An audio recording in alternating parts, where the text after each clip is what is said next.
Good evening. In the revised 2021 election roadmap, a ban has been imposed on public rallies as preventive measure against the spread of COVID-19 pandemic. Instead, all candidates will be required to use media platforms to reach voters in what is now being referred to as scientific election. But with concerns on whether all candidates will be afforded equal media space across all platforms, opposition leaders have already rejected the roadmap. Tonight we host NRM Secretary General Justin Kasule Lumumba, Opposition Chief Whip Ibrahim Ssemujju, political activist Dr. Kizza Besigye, and Commissioner Electoral Commission Stephen Tashobya.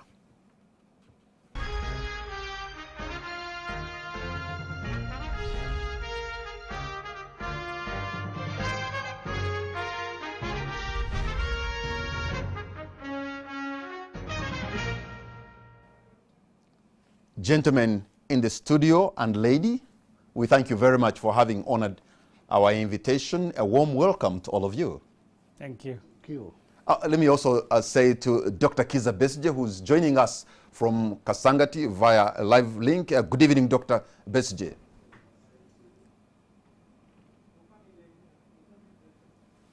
All right, I understand we'll be getting Dr. Besigye much later, who'll be joining us in the next 15 minutes. Let me begin with you, Commissioner Tashobya. The right to vote in a free and fair election is a fundamental tenet of the Constitution of the Republic of Uganda. You as EC have decided to fundamentally change the roadmap without any form of consultation with the stakeholders. You basically want to talk about them and decide for them without talking to them, even though that is within your mandate. It's an error of judgment. Well, good evening, viewers, and good evening, Mr. Kamara. Thank you for inviting us to share our views and talk to the people of this country about the matter that is of much interest to the people of this country. You are absolutely right that Ugandans have a right to vote. It is a constitutional right for all adults aged 18 and above, Ugandans, vote for the leaders of their choice. And this has been done before. Elections have been organized before for people to choose their leaders. Now, the point you are making, or the allegation you are making, is that the Electoral Commission has decided, without consulting anybody, to deny some people their right to vote. No, that's not what I said. I said the success of any election is a product of all stakeholders. Yes. And so where are the stakeholders in the decision you have taken to change the roadmap midway? That's my question, sir. No, what I'm saying is the stakeholders, Ugandans, are expected or will be expected to participate in this exercise. I think the context in which we are discussing this matter is the roadmap which we have released that spells out modalities of how we are going to have elections in the new context. The context where we have a clear... May I change this question, sir? You don't find any meaning to consult the major stakeholders. I mean, those aspirants, the would-be candidates, to consult them when you are changing the roadmap. You don't find any meaning in that, do you? I wish you could allow me to make my point. One, let me start with the law. It is the constitutional mandate of the Electoral Commission to organize elections. And in organizing elections, we are supposed to be independent of any authority or anybody to influence the decisions that we are making. Now, the matter you are talking about of consultations, we are by law mandated to manage the means and the period through which, during which the campaigns that take place. Now, the point I was trying to make, the consultation, there is no legal requirement. There is no legal requirement for us to consult anybody. And in the context of elections, I don't know how, Mr. Kamara, you are going to consult. And who, first of all, whom are you going to consult? But we have, independently on the assessment of the objective conditions now, we have put up a roadmap. A roadmap, by the way, is a framework. It's not a law. We have put up a framework in which the remaining parts of the roadmap that we put out in 2016 will be implemented. Remember, in 2018, the Electoral Commission outed out. We put out a roadmap that would bring us to the elections of 2020 and 2021. Now, unfortunately, the COVID issues came in, and we had to break the continuation of the roadmap in March this year. So, because of the COVID problem.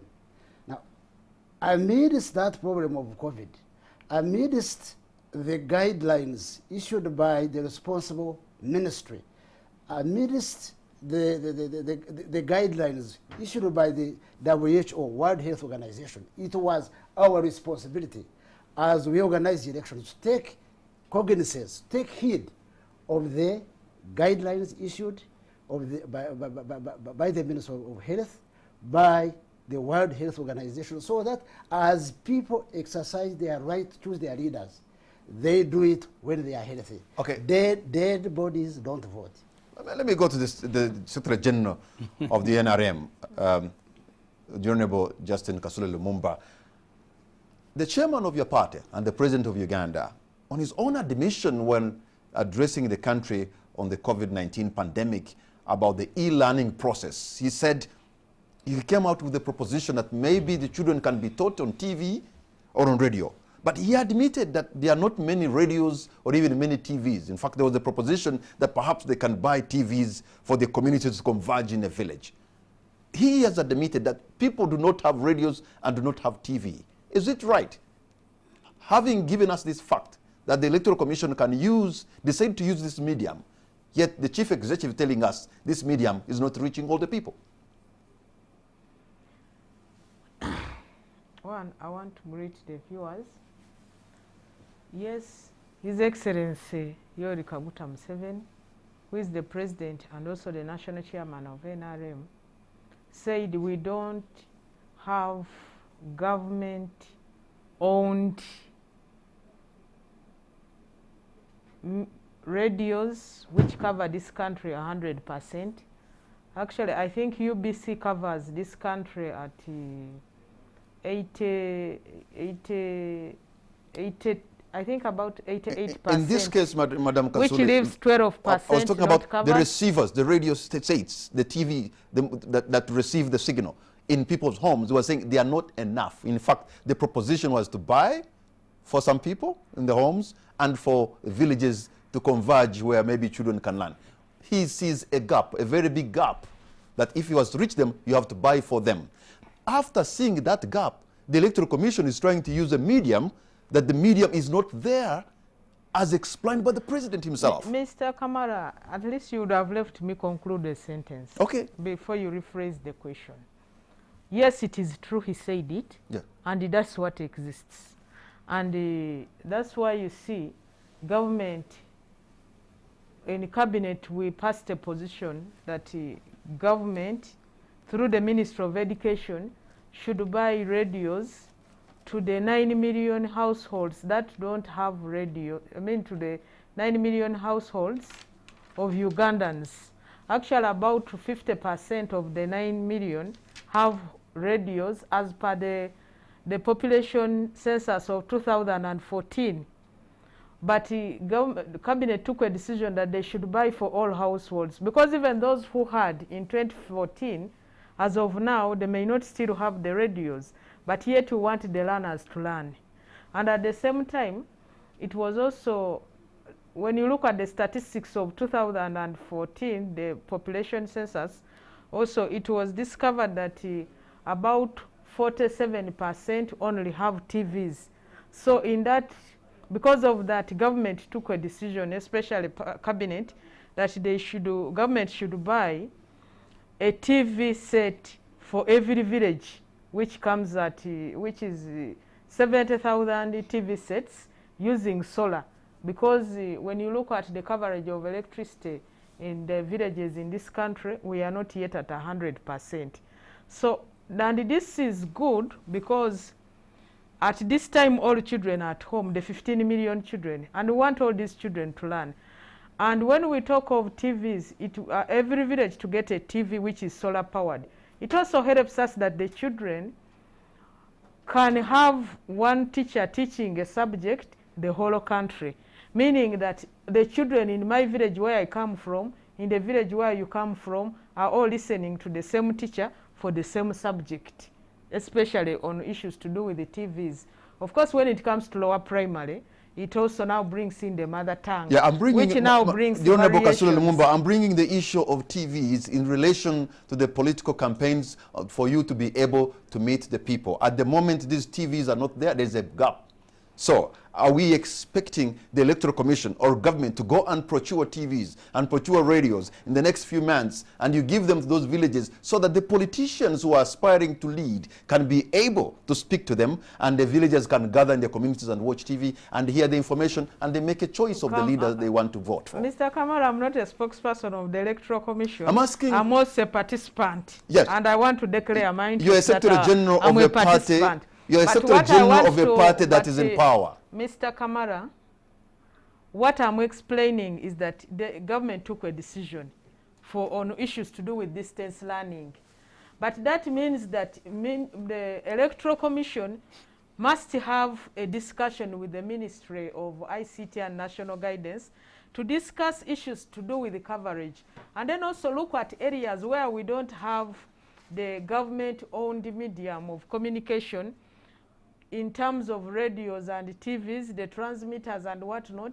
Areas where we don't get UBC in this country are basically areas in Sebei, areas in Chisoro, and the areas also part of Kabale. And then I expect the Electoral Commission to have a discussion also for those particular areas where we don't have this government-owned communication medium. Who can they partner with as Electoral Commission so that a message gets to those areas? And in some of these areas, you may find that it may even require them to get to Kenya, like an area, a certain part in Ibukwa. They will have to discuss with some radios in Kenya to make sure people get a message. If not, they may even have to discuss with the government, especially in the Ministry of ICT, to install more transmitters so that we get to those areas, the message gets to those areas. But that is not mine for now. It is for them as Electoral Commission, because they should discuss with the ministry in charge to make sure all parts of this country are covered. But the beauty of it is that the biggest part of this country, we have government-owned UBC, government-owned Radio Uganda with the different channels where this message can get clear, but also there is room for how they can work out for those particular areas. Honorable Ibrahim Ssemogi Uganda, you are a people's representative and many of your colleagues, so the people of Uganda will be looking to our parliament, our representatives, to hear the voice. Where is the voice of parliament on this issue of the extension or change of the roadmap?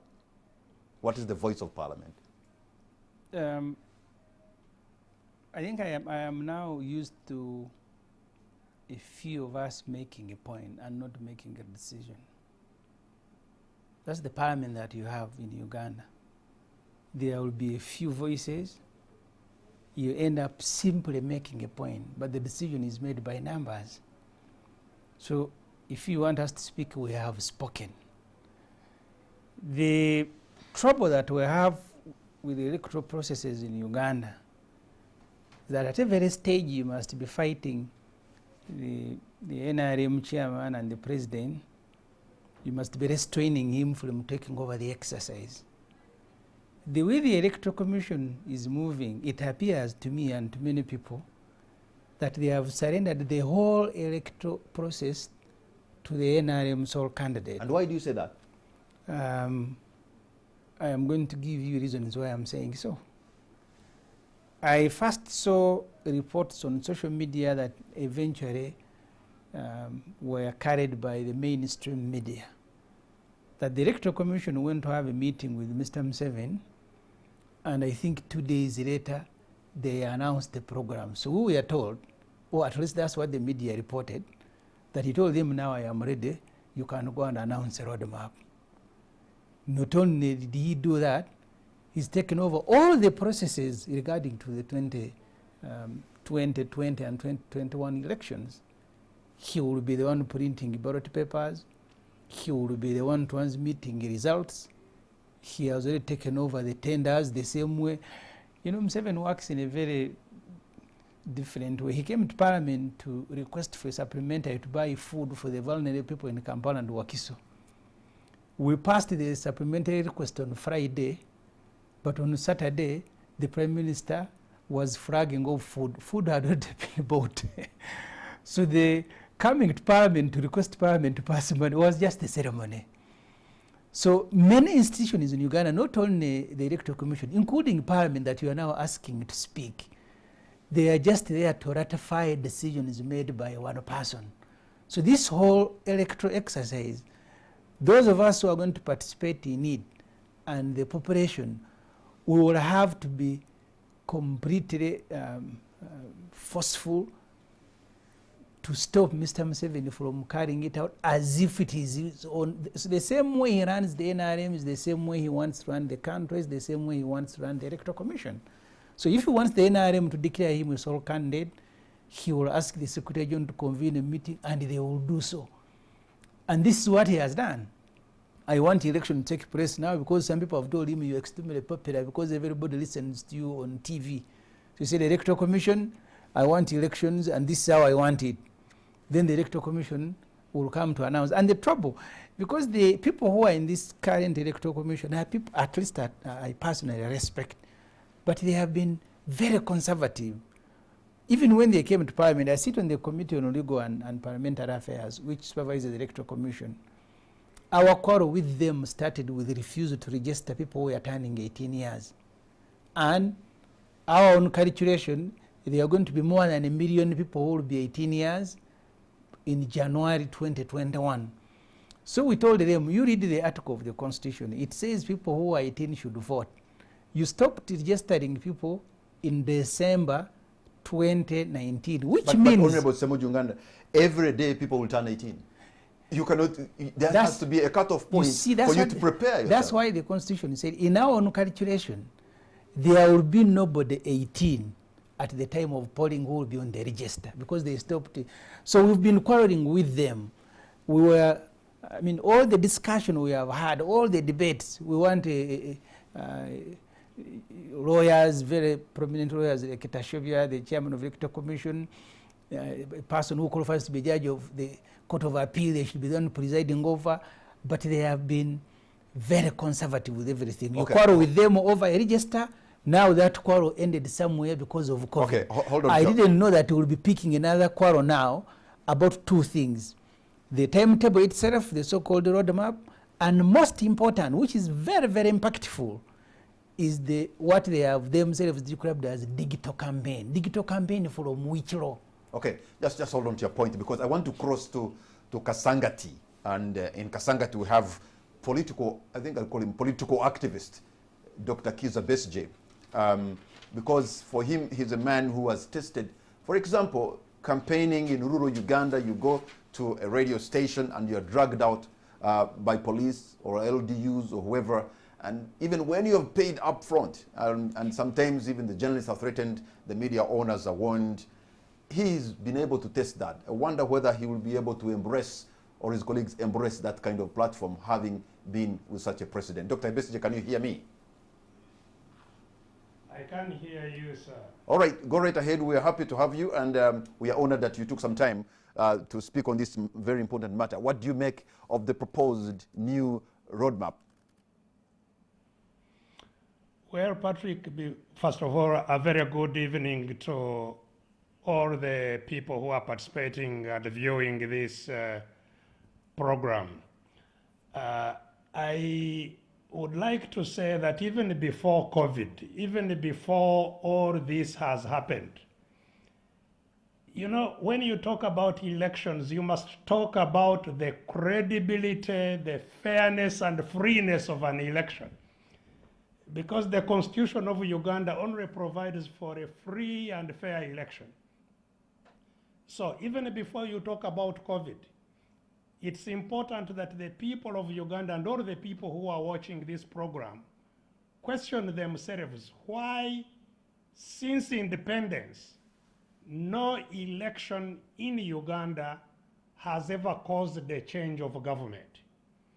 That all changes of government in Uganda have been mediated by violence and guns, including how Mr. Museveni came to power. Mr. Museveni did not come to power through an election. That definitely shows you that there is something fundamentally wrong with political processes in Uganda. And unless that has been addressed, talking about elections with or without COVID, scientific or not scientific, is, in my view, a waste of time. But let's come closer to where we are in the COVID. Talk about institutions that manage or influence, have influence on elections. The first one is Parliament. Parliament in the term of this government was attacked in broad daylight by soldiers, people beaten and so on and so forth. The Speaker of Parliament did write a letter that is in the public arena saying she did not invite any soldiers into Parliament. Yet we also on camera soldiers coming from the President's office into Parliament to cause the mayhem that they did. So Parliament, even just in this COVID discussion, you had the Speaker saying Parliament is under attack from the executive. That is the institution of Parliament. We have had the institution of the courts similarly attacked by soldiers until the judges and all the judiciary laid down their tools in protest against the attack by the soldiers. So you have the Bank of Uganda, which is daily raided and trillions of shillings taken without the authority of Parliament. The Electoral Commission we are talking about of the Tashobias, which was appointed after the 2016 elections, has been a subject of contention. And indeed the courts of Uganda have talked about the need for reforms, including how the Electoral Commission itself comes into place. In this instance, the Electoral Commission of the Tashobias was appointed by a Mr. Museveni, whose tenure itself was contested. As you know, I'm still charged with treason because I declared myself the winner of the 2016 elections, and I still contend that I have evidence that I won that election. That case of my treason trial has never been tried. Up to now, we are going into another election without the case itself being tried. So we have a contested legitimacy of Mr. Museveni appointing the Electoral Commission, which is now demonstrating that indeed it's a walking stick of Mr. President, of Mr. Museveni. Now, before COVID, as the law requires, candidates are supposed to consult in the whole country about their candidature. The candidates who have already expressed interest was the Honorable Robert Kyagulanyi.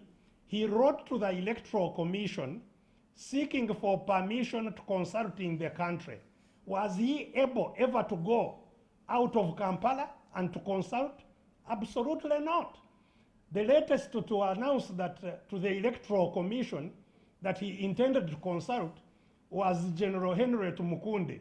He has just emerged out of Ruzira and is now held at home, surrounded by troops.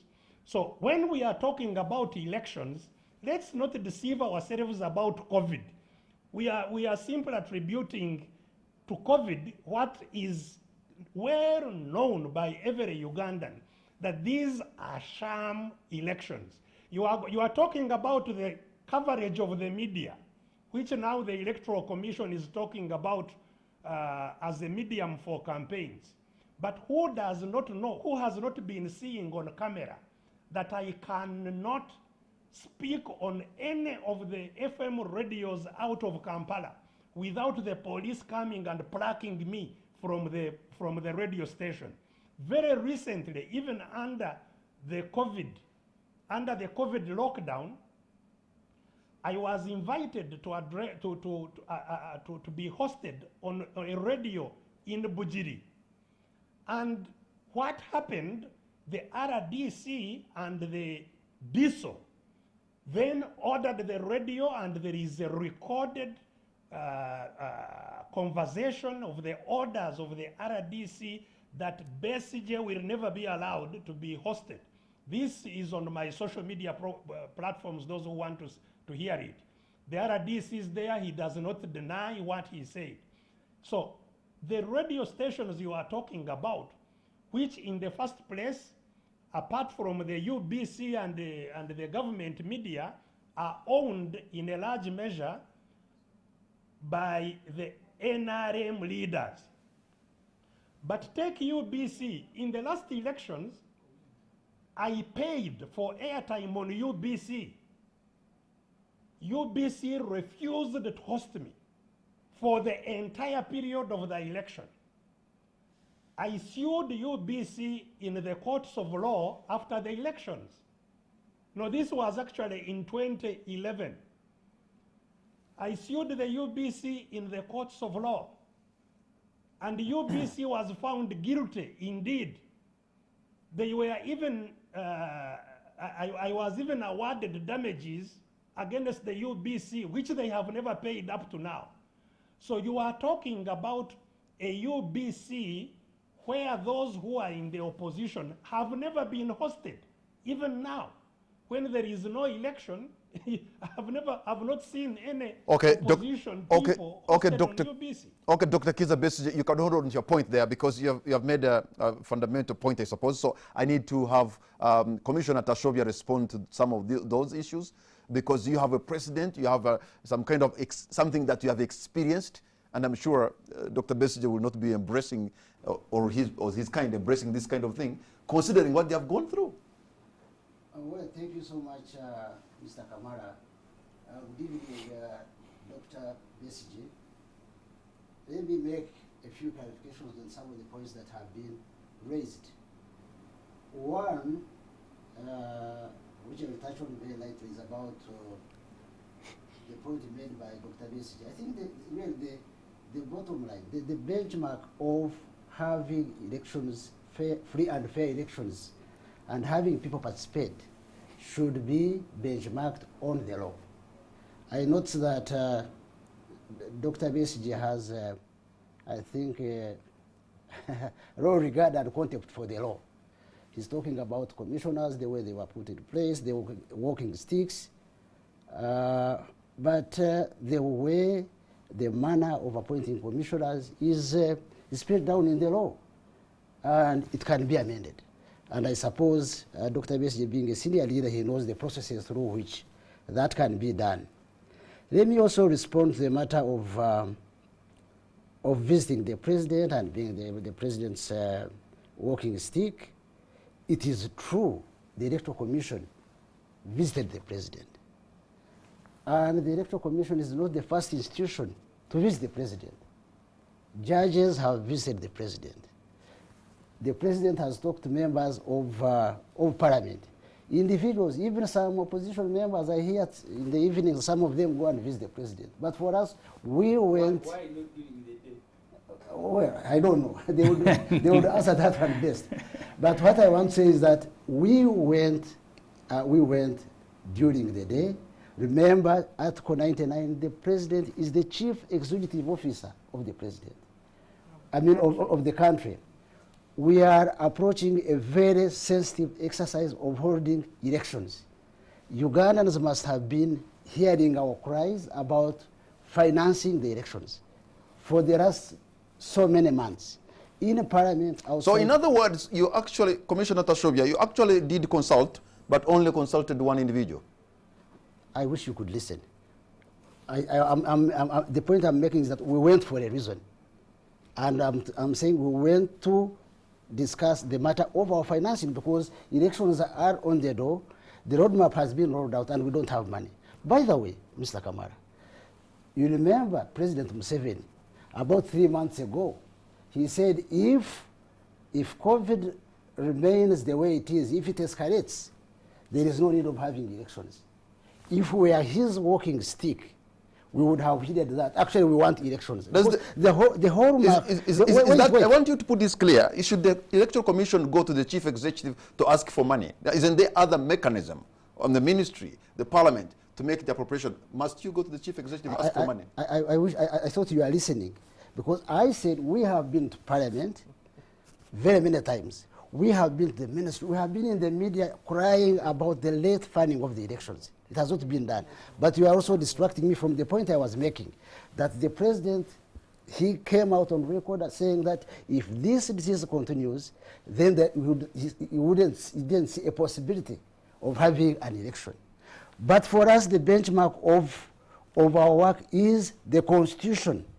The Constitution provides that you must have elections 122 days before the expiry of the term of office. And that's what we are doing regardless of what the president says. So we cannot go against what he said, and at the same time we are his walking stick. Number two is the matter of which the Honorable Semujju has raised, of ballot papers and election materials being procured by the president. What I can say is that we have processes like any government institution. We have procurement processes. I don't sit in the procurement, I am not part of the procurement process. It has been followed, and I'm sure at the right time, Ugandans will know who has been awarded what based on what has been done through the transparent procurement process. Let me also talk about radios, which Dr. Besigye talked about. You know, radios and the print, the electronic media is one aspect of campaigning. If you read through the statement of the chairperson, we are saying that we are going to talk with stakeholders, examine other possibilities in addition to radio, in addition to TVs, in addition to newspapers. What other means can we use to reach the voters? For example, can we use the role of posters, the role of flyers? Is it possible that you can have individual agents, maybe after being tested for COVID? Can you have individual people going to campaign? This is a matter that we shall discuss and resolve with stakeholders. But the bottom line is that there is a problem. There is a problem that the people should not be exposed to danger, to harm. People should not die on account of people, of an election. Yeah, but you see, I don't want to disturb Commissioner Tashovya. You have made a decision and announced your decision that campaigns will be digital campaigns. That's the language you used. Now you're saying we will consult you. So you consult us on what? The decision is already made. You communicated a decision that you as Electoral Commission have made a decision. These will be digital campaigns. Now you are saying you're going to consult us on what when you've already made a decision? I wish my brother, the Honorable Semujju, because I also alluded the point that, as he knows, a roadmap is not a law. A roadmap is a framework. A framework can be, it is not built in iron and stone. It's not cast in stone.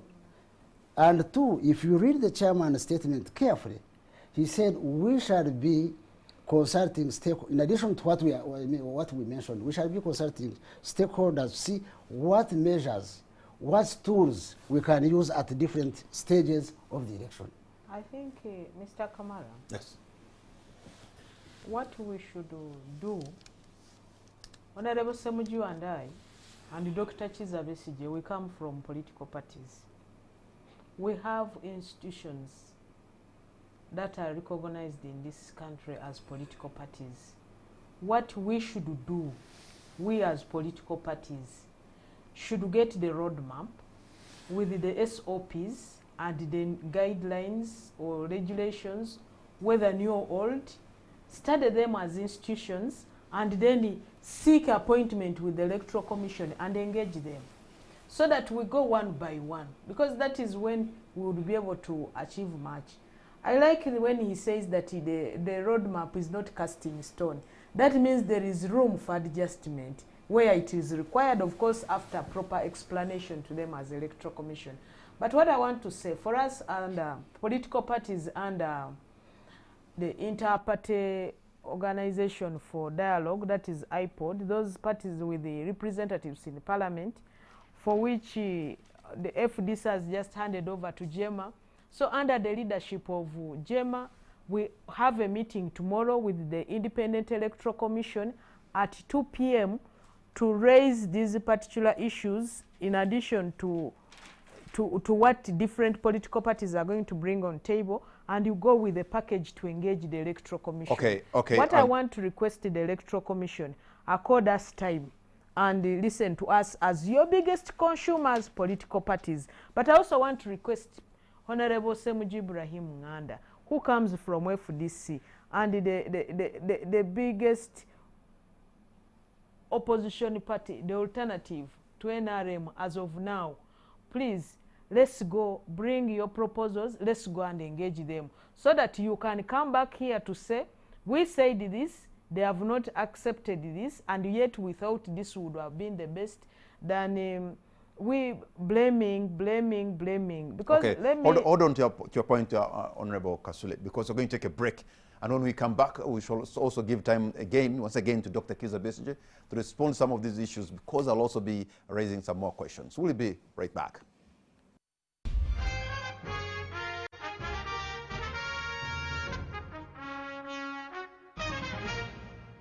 Welcome back. You're watching On the Spot. My name is Patrick Kamara. My guests tonight are Commissioner Tashobia, Honorable Justin Kasule Lumumba, and Honorable Ibrahim Ssemujju Nganda. And we also have from Kasangati, we have Dr.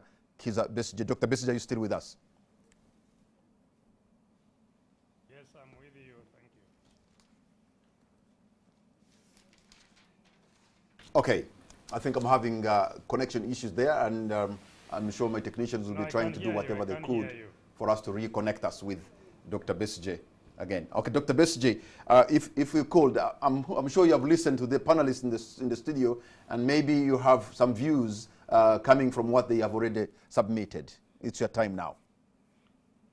Yes, I have a view. First of all, I'm glad that Commissioner Tashobia has confirmed our fears that the Electoral Commission is indeed a walking stick of Mr. President.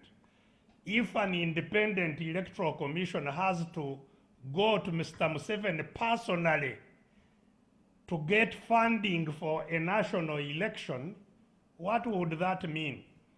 Because the independence of any institution starts with getting independent means of its work.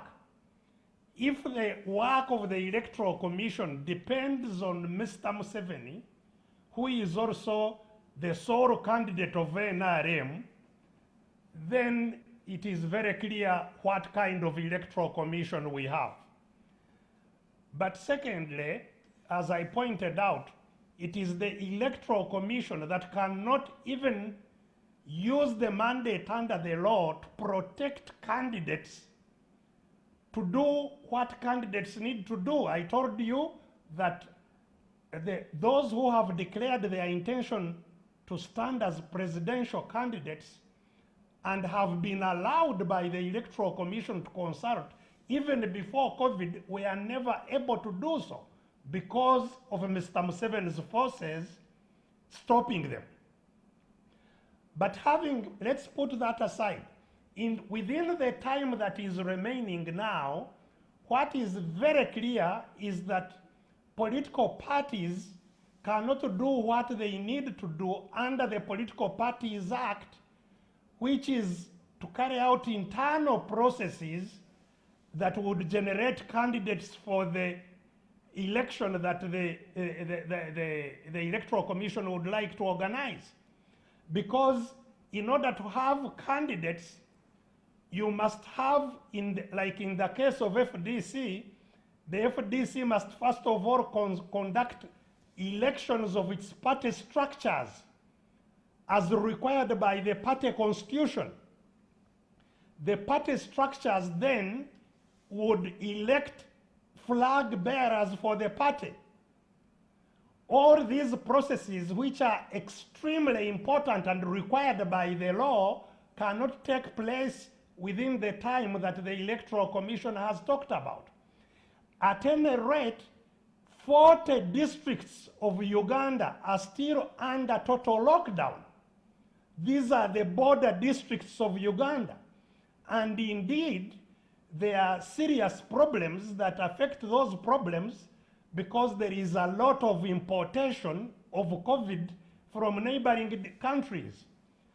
So the problem that is imposed by the disease in Uganda simply cannot be overlooked because of the requirements of one man, Mr. Museveni. What is causing all this pandemonium and the visit to State House and now rolling out this electoral program is because if the election is not held according to what is provided for under the term of office, it is only Mr. Museveni who will have to vacate office. But let me put this question. Parliament can pass a resolution to extend its life. Let me put this question to you, Dr. It is only Besigye. the life of the president, the term of president, that cannot be extended. But Mr. Museveni is not Uganda. So as looking at the way forward, since we are concerned about the lives of the people of Uganda, it's not that we have no options. The life of Parliament can be extended. Mr. Museveni can expire when his term goes. And Uganda will continue under transitional arrangements that can be worked out. But as it is now, you cannot roll out an electoral program that starts in June when 40 districts are still under total lockdown. Okay, Dr. Besigye, if you So could, they are simply- Dr. Besigye, if you can hold on to your point there. You are a medical doctor by profession. Epidemiologists and scientists have given this kind of counsel that if you want to cut the infection chain, you need to make sure there is social distancing and people should not converge. World over, they have agreed that when people crowd, then that becomes some kind of a corona dispenser. Science seems to be on the side of Commissioner Tashobia.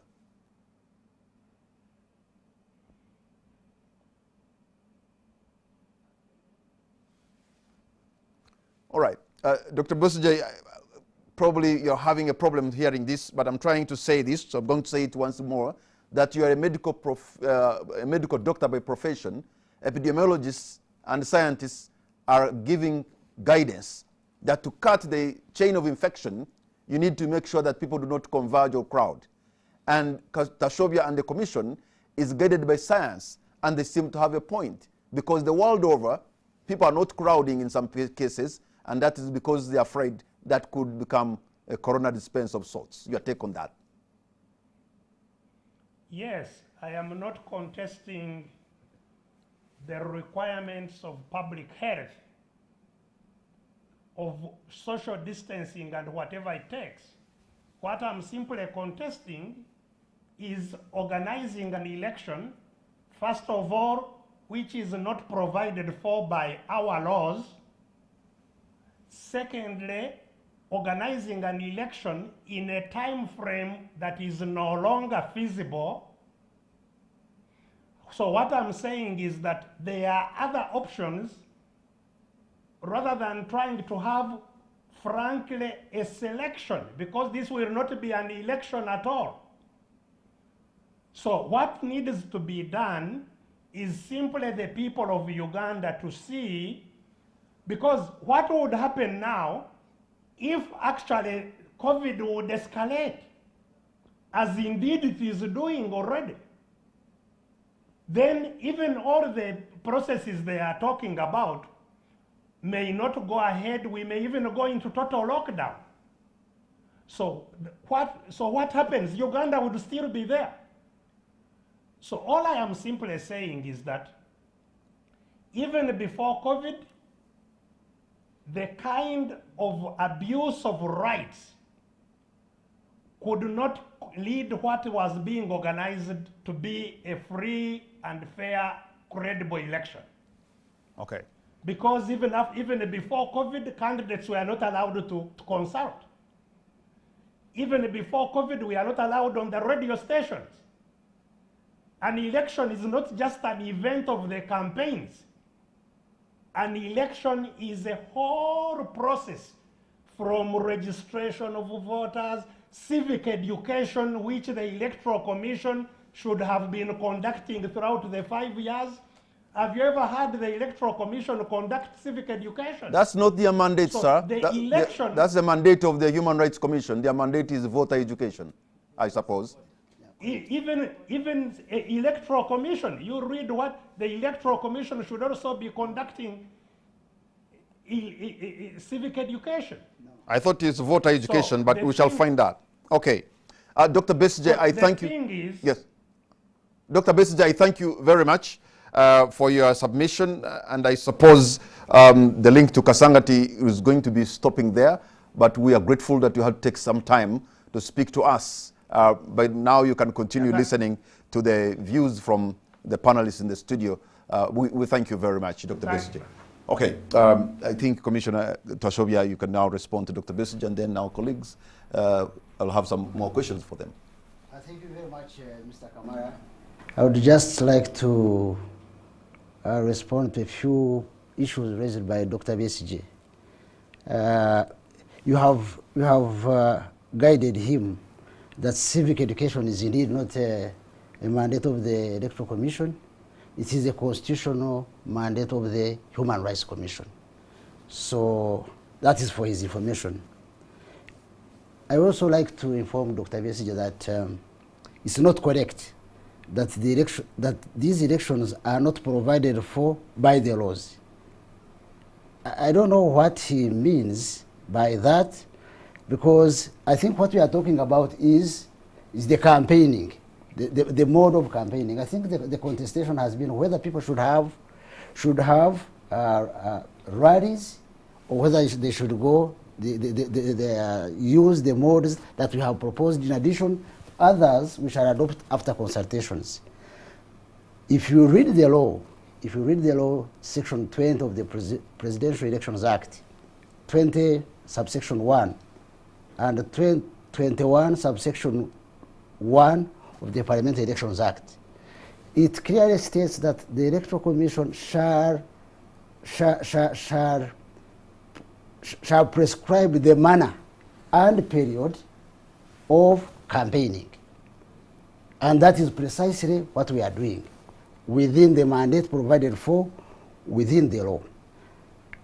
And he's also raising an important point that maybe Parliament should prolong its life, that in the process maybe President Museveni will be the only person affected. I wouldn't want to go into the politics of that. But for us as the Electoral Commission, we cannot work in anticipation. We cannot anticipate what Parliament will do and then plan the work we are supposed to do. We are guided in whatever we do. We are guided by the law. I have clearly stated that the law as it is, the Constitution as it is, to which Dr. Besigye was a participant, a very active participant, as he has said very many times.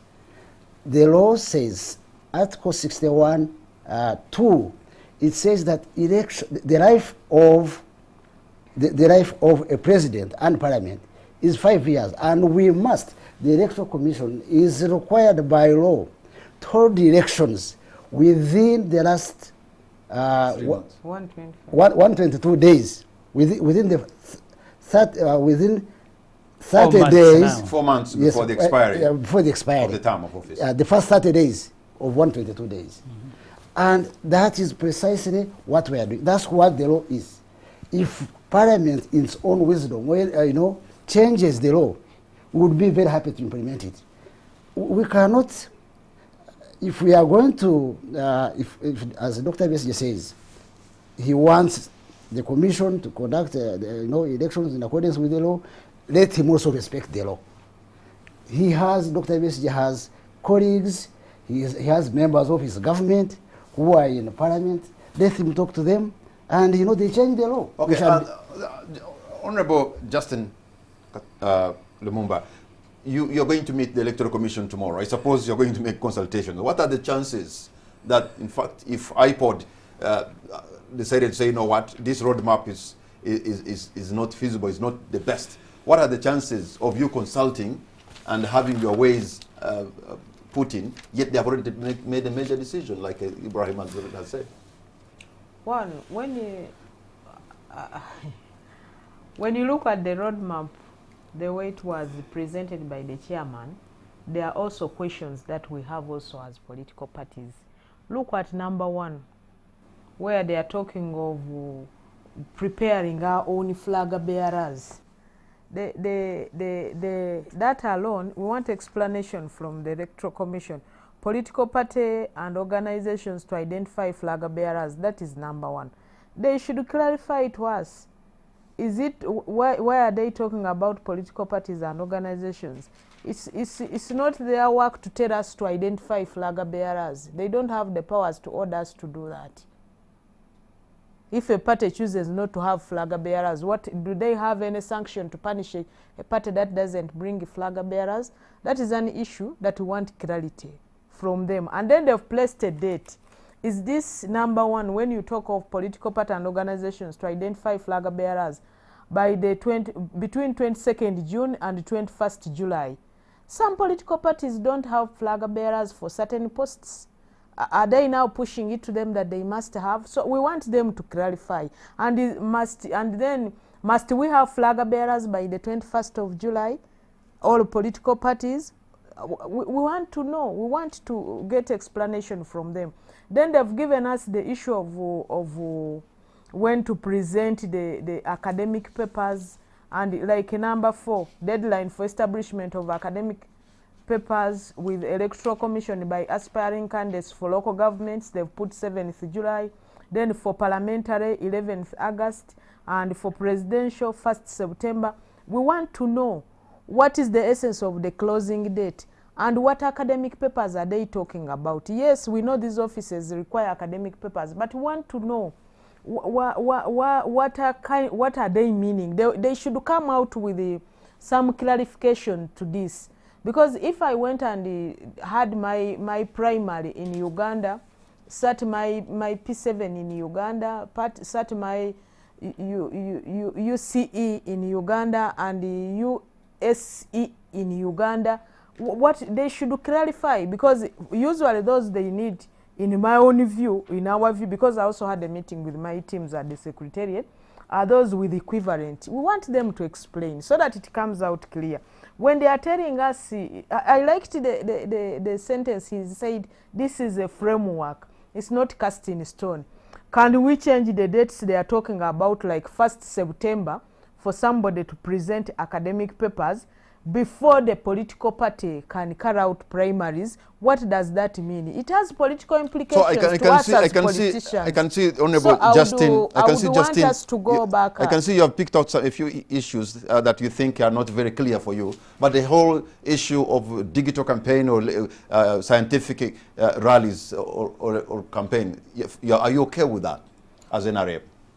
even we by the way, Are you okay with the radio and TV campaign as and not the rallies? As Electoral NRM? Commission has to explain to us. I've talked of areas where, areas which are not covered by the electronic, which are not covered by Broadcast media. broadcast media owned by government. We want explanation from the Electoral Commission. Will there be arrangements? And how are they going to make arrangements for all of the posts, presidential up to the parish councillor? How is it going to be? Because there is what is owned by government. Are they going to regulate that? Are they going to allocate us time? Because when we are saying we are going for presidential, we want our candidate, our flag bearer for the parish council, for the parish, flag bearer, parish councillor to the sub-county, to hold the elections in a parish in Chisoro. How is it going to be? We want this explanation so that we bring out. But you we also go out to explain we also want to know parties. you as NRM, who recently changed their constitution into now, instead of adult suffrage, you are going for lining up under this new under the pandemic. How do you intend to do this? Are you going to continue with the lining up exercise of choosing your flag bearers like you had decided to do? We shall continue with what the members of NRM National Conference chose, that we should line up. But we want also to Electoral Commission to give us the detailed SOPs so that we see how it can. By the time you change the constitution for that, there was no pandemic. Isn't that now going against the actually issues? Lining up is even better, because now lining up we shall observe social distancing, and also that means that when it comes to elections of a particular for a particular office, we shall have many booths based on the number of voters of that particular village, because our elections take place at a village level, with the exception of those leadership at the national level, and the presidential candidate and the parliamentary flag bearers. So we are going also to get the SOPs from the Electoral Commission as per their discussion with the guidance from the Ministry of Health, as the Commissioner Tashobe has said. So for us as NRM, yes, we know the time is small, it's compacted, but also we also have to look at what it takes to change an article in the Constitution.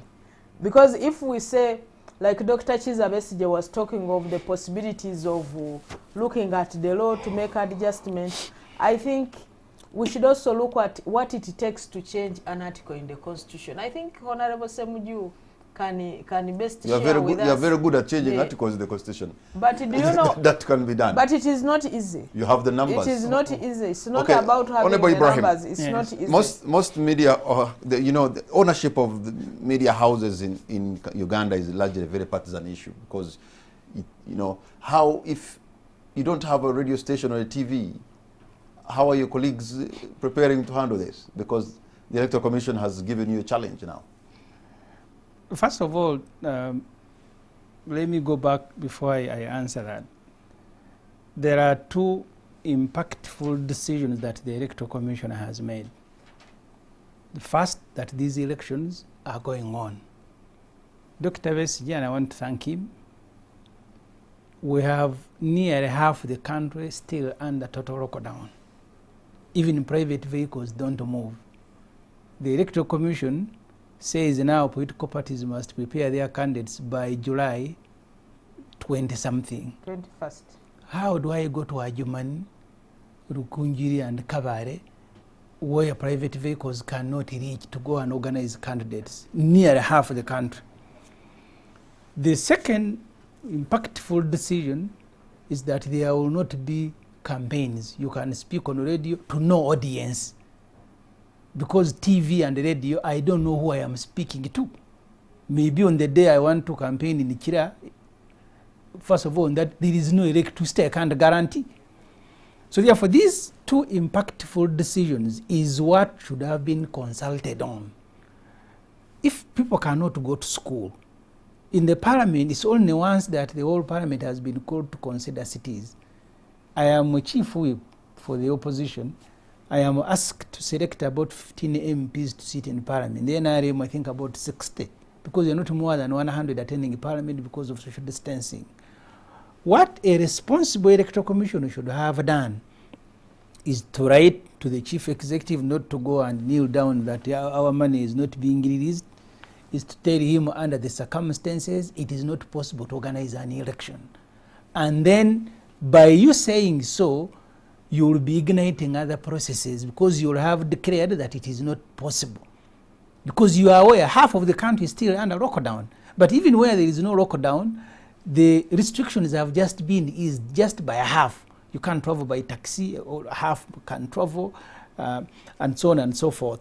So therefore the consultation cannot be on which radio station to use, on which newspapers to use.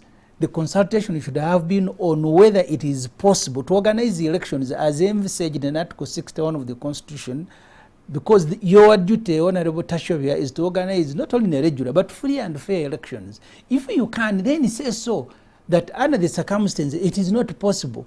But I have seen some individuals in the Electoral Commission, they are in a celebratory mode, that the Constitution is we must organize the elections, you don't need to consult anyone.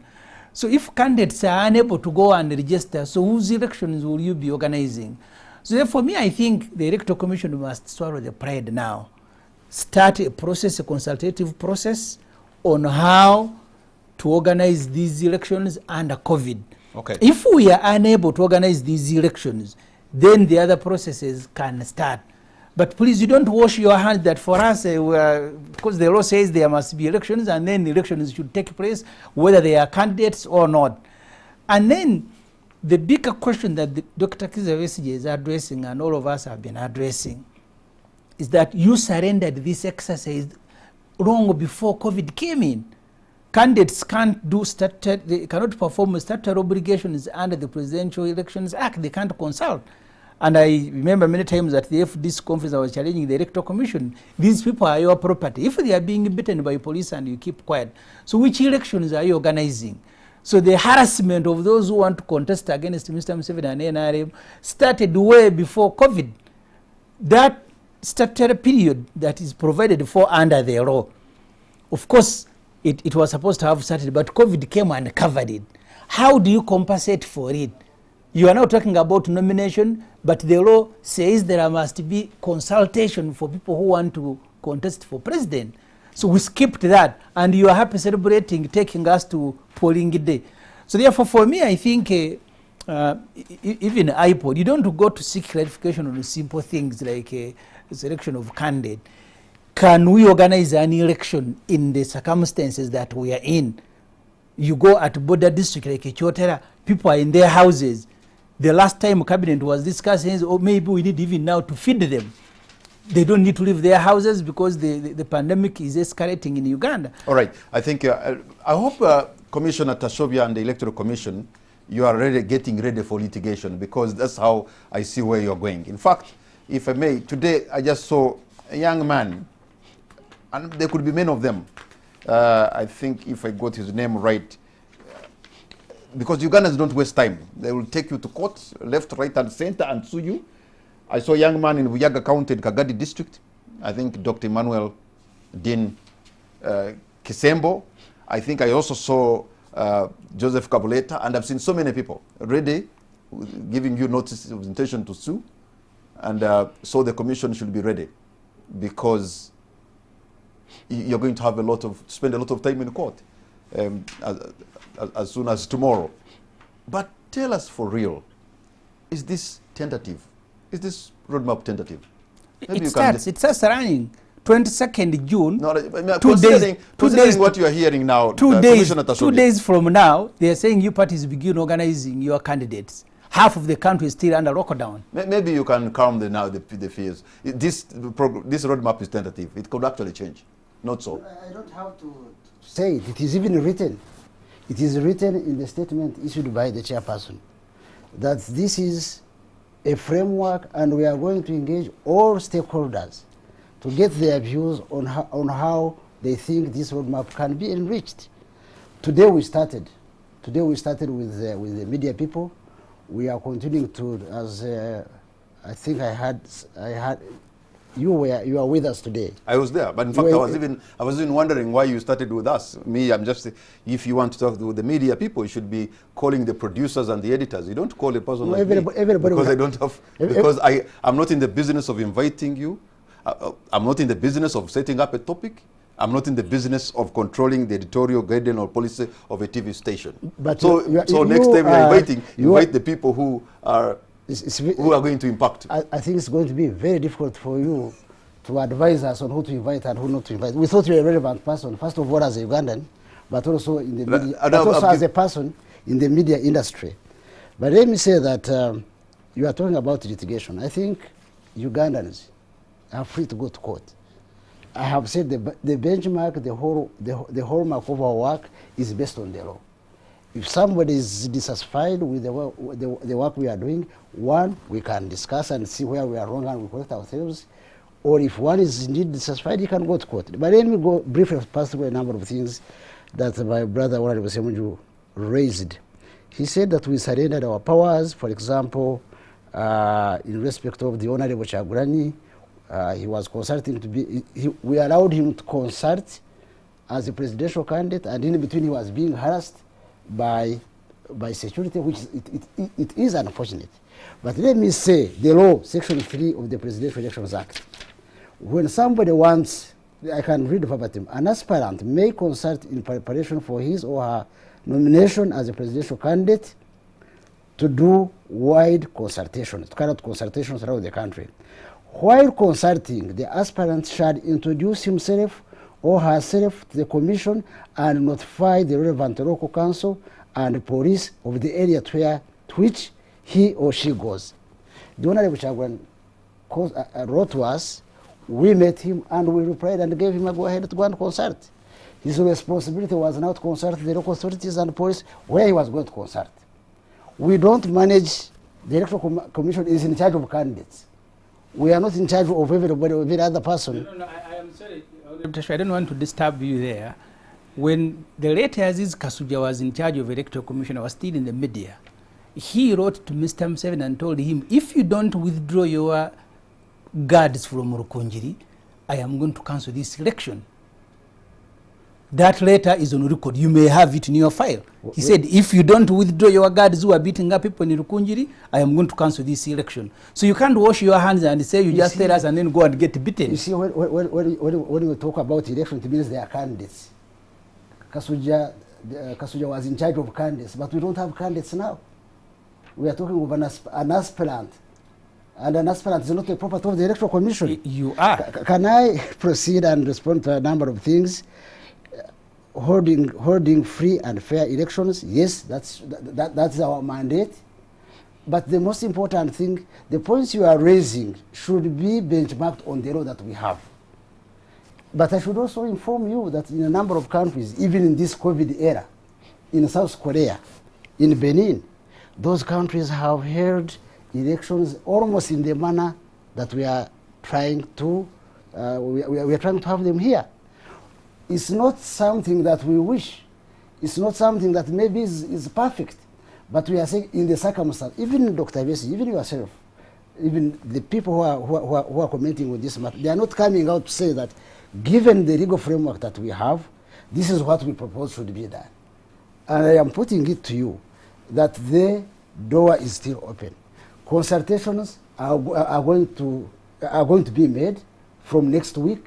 Inform us of how best we should have this election in the timelines that we have, and then we can discuss and see the way forward. Parties' engagement with stakeholders, I think I have responded to that. Then the matter of airtime, the law is also clear on the airtime. Okay. The law provides that presidential candidates should access public media in equal measure. They should have equal time on public media. And as you remember, this is a matter that was also brought up in the Amama Mbabazi petition. And we have gone further. The Electoral Commission has proposed an amendment to the law And fortunately, it was passed by the Honorable Semuju and Parliament. It is now a law that if a media, public media, does not accord, does not respect, does not implement the provisions of this act, then the responsible person will face sanctions. This is a new thing. So I hope this will be done. But all right. I just want to go for a break, and when we come back, I'll open the lines very briefly. Okay. We'll get 1 or 2, 3 people, and then you'll be making your concluding arguments. We're going to take a break right now.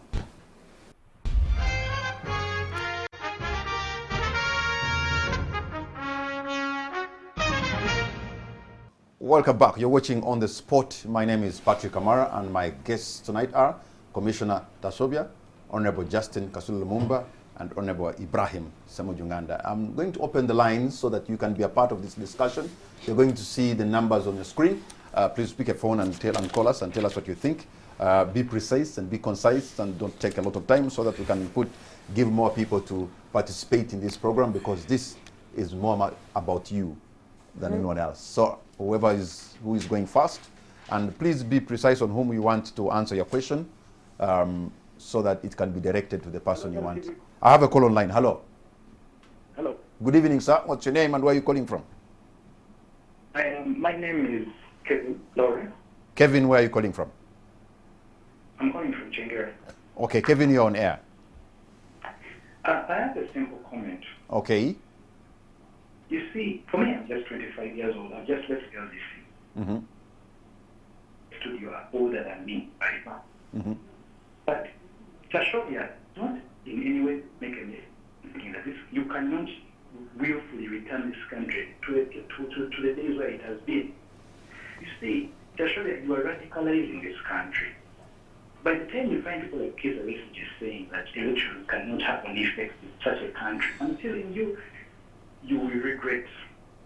You will remember what this country is in chaos 10 years from now, 7 years from now, that you would have done something to actually restore us. Kevin, do you appreciate? Kevin, do you appreciate? Let me conclude this simple example. Kevin, do you appreciate there is a problem? Pardon? Do you appreciate there is a problem? There is a pandemic. There is a pandemic, I understand. But if you're going to use the pandemic as disaster capitalism to do things you wouldn't have done in normal times, then you lose more authority to say that the pandemic is before the done. That's the point I wanted to make. Go right ahead. Okay. All right, Kevin, you've made your point, and point is taken. I'm sure Commissioner Tasobia will be responding to. Let me just take 1 or 2 more. Hello? Hello, this is Akugizuwe Livingston, District Councillor calling in from Kagadi. Kagadi, you're on air, yes. Yeah, thank you so much. First of all, I want to appreciate Dr. Dean Kisembo Emmanuel for having gone to court to seek a court injunction towards the issue of the scientific elections and the Electoral Commission. To me, I think the Electoral Commission did not seek to harmonize with the key stakeholders, the parties that are supposed to get involved in the elections. The issue of election, it does not involve Electoral Commission alone.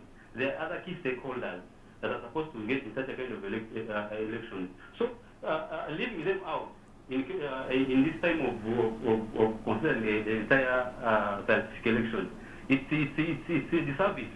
It's as if they are favoring one candidate, and that's President Museveni. So we as Ugandans, as voters and other leaders, we think it cannot be done like that.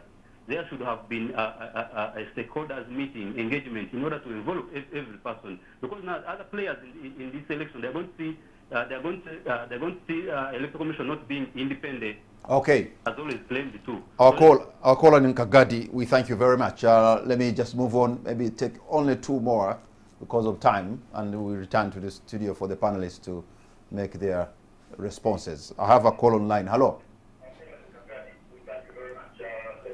Okay. I have to pick another caller. Hello. Hello.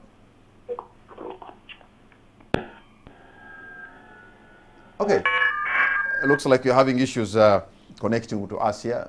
Maybe Commissioner Tasobia could respond to those 2 people, Kevin and another caller from Kagadi. Thank you very much, Mr. Kamara, and thank you, viewers, Lawrence.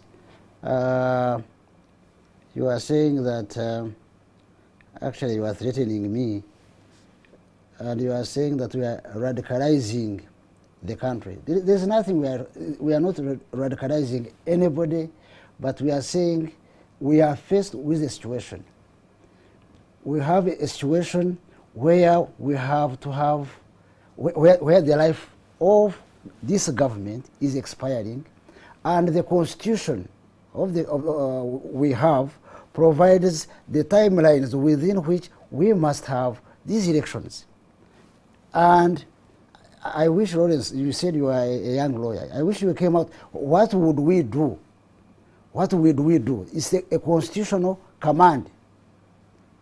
And I have also demonstrated that some countries in similar situations have ably conducted elections in almost using the same methodology that we are. If I may, in fact, one of those people who are going to court has just given this kind of what. Let me give it to you. Let me repeat it for you, because I was reading something from Joseph Cavaletta, which I think makes some sense. Yes. He's giving an example of the United States, yes, which has 100,000 deaths with 2 million infections. Yes. The day after tomorrow, President Donald Trump will be at a stadium addressing a rally of 20,000 people.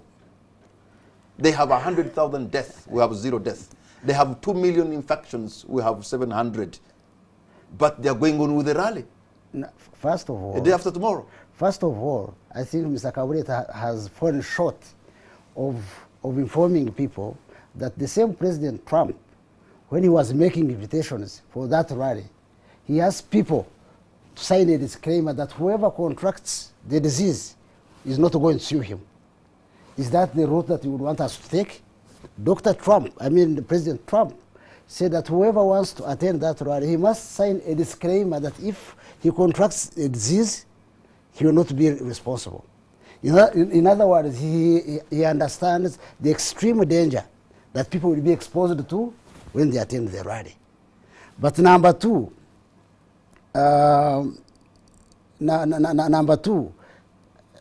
United States has lost 100,000 people. So what? So therefore we should lose 10 or 100 people because US or another country has lost more? No, I'm trying to give an example. No, I mean the logic of it. That life in other countries is actually going on. Yes. And even when they have been hit harder than us. So and you cannot be digging in when the other countries are even opening up. Rwanda has just allowed chartered flights to come in, carry tourists if they want to go on tour. Well, so, but if in the next 2-3 weeks, really, the infection chain is cut and the countries are opening up as we go, are you going to stick to this kind of roadmap? Let me remind you that this roadmap, it was also subjected to a discussion by professionals, by scientists, by the people from the Ministry of Health, doctors, professionals, and so on. If God willing, and that's our prayer, if things improved and we are cleared of this COVID, why not? It's not an option that anybody would want to go in. If things improve, I have already said that it's not cast in iron and stone, definitely it would be reviewed. We are going into this because it is the only option at this time. Akuziba said he's going to court. Somebody, he commended somebody going to court. I think as a lawyer, I think that's the right thing to do. You can go to court, but at the same time, our doors as the Electoral Commission are open for discussion. All right, let me have the Honorable Justin Kasule Lumumba. You have had one of your members of NRM, a young man who has actually decided to go to court. I wonder whether he's getting the green light also from the NRM. I'm talking about Dr. Emmanuel Kisembo, who, by the way, is vying to replace big positions. So is NRM going to support these people, your own members who are now suing the Electoral Commission? He didn't consult me as Secretary General. So, but is going to court something you would support as NRM? As NRM, we have principles that we stand for in the party. And the fourth principle is democracy. And which democracy, elections are part of part of the ways of practicing democracy and having democracy also felt by the Ugandans. So for him doing that, he should have come to the Secretary General and we will discuss whatever issues he has, because I've already said that we already, first of all, today I wrote the Electoral Commission, because that number one which I've talked about, that we must have flag bearers by the 21st, we need them to clarify. So I wrote the Electoral Commission, and I expect the Electoral Commission to write back to me, so that I can proceed and go to the Central Executive Committee and also produce and have a discussion with them about a revised roadmap for our political activities as a party. But also, so I'm expecting Mr. Chisembo to come and we'll have a discussion, because him as a member of NRM cannot, as long as he's still a member of NRM and he still wants to be with NRM, he should come and we'll have a discussion. So that, because everything should be to the Electoral Commission should be in writing, so that we have what to show the leaders. But what I want to say, Mr. Kamara, is the issue of lockdown, which Honorable Semuji has talked about. Okay, the lockdown was by President Yoweri Kaguta Museveni and the Minister of Health. What I want to say is that yes, the border districts are still under lockdown, but it's not that all the people in those districts are still under the same conditions. So those who put on blue and those who put on yellow and those without colors are all still under lockdown. So equally, your concern is my concern of the issue of border districts that are still under lockdown. So let's go and engage the Electoral Commission tomorrow. Honorable Semuji Ibrahim Muganda, you are a member of the IPOD Council. Let's go and engage the Electoral Commission tomorrow, so that we make, they may have not looked at certain things. It is us who are the consumers. They may have looked at issues on the other side, them as organizers. Let's go and engage them, we as consumers, and the main consumers, because we are under multi-party dispensation. Okay. So I want to request the Electoral Commission, like you have given us an assurance that it's not cast in stone. Let's have a discussion and see what is practical in the circumstances, but also what is practical, but what can also be achieved. Because when you put to us that this is the mode of campaigning, the mode of this, it also brings up costs. In the time we have, are we able to meet the costs that this kind of campaign is pushing to us as political parties? Political parties fall under Electoral Commission. So let's go and have a discussion there, so that we also show you this mode of campaign that you have brought up brings in this and this and this. We are not able to meet this. How are you going to help us, you as the organizers, we as your consumers, be able to give you products in this time, yet we cannot be able to meet this cost or these logistics. All right. So that the discussion is at table. All right, our time is almost out. Honorable Ibrahim, what's going to be your concluding remark? Let me just advise and invite the Honorable Tashoba and the Electoral Commission to listen. Please do not conduct yourself like merchants who are even under gunfire concluding deals in Syria and Libya. If half the country is still under lockdown and another half is under some lockdown conditions, the discussion should be whether you can have elections, not that elections must be there, and the discussion is only on how campaigns will be conducted. Elections, if not well handled, can cause even more death in Uganda than COVID. Maybe the Electoral Commission doesn't see it that way. I now want to invite you to begin seeing it that way. So the proposal I make to you now, as you go to consult with Mr. Museveni, who, in my own view, and in the FDC views, he has taken over the whole exercise. He must determine who consults and where and how. He wants to print ballot papers. He has already contracted a company. The Tashobias are just watching. He will be in charge of identifying who turns up to vote. And now with the LDU in every village in Chira we have more than 25 per village LDUs. They are barracks. So this is not an election exercise in which we want you to drag us into. We're only pleading with you. Elections not well handled can cause more death than COVID. Okay. Please, can you step back? Think about having elections under these circumstances. All right, maybe now that you've said that, and maybe Tashobia should, Commissioner Tashobia should have the very last word on this. Thank you so much. I thank you, colleagues, for these very important ideas you are coming up with. But let me say to Honorable Semuju that President Museveni is not in charge of the Electoral Commission. I have already demonstrated that we have taken very fundamental decisions even against his stated position. But at the same time, let us also recognize that President Museveni is the chief executive of this country. He can't be wished away. All the ministers work in his name. And even us as Electoral Commission, where we fail, we put it to him as the chief executive of this country. And the Honorable Semuju is advising us not to conduct ourselves like merchants. We are not conducting ourselves as merchants. Nobody in the Electoral Commission is celebrating that we are going to have this type of election. No. What we are saying is that we have a situation, we have the law. The law provides timelines within which certain activities can be or should be done. I would rather put it to the Honorable Semuju that, fortunately he's a legislator. He's a member of parliament. Even he himself, as a private member, he can even bring up a bill to amend the constitution. For us as the Electoral Commission, for as long as if you amend the law, we shall be very happy to implement it.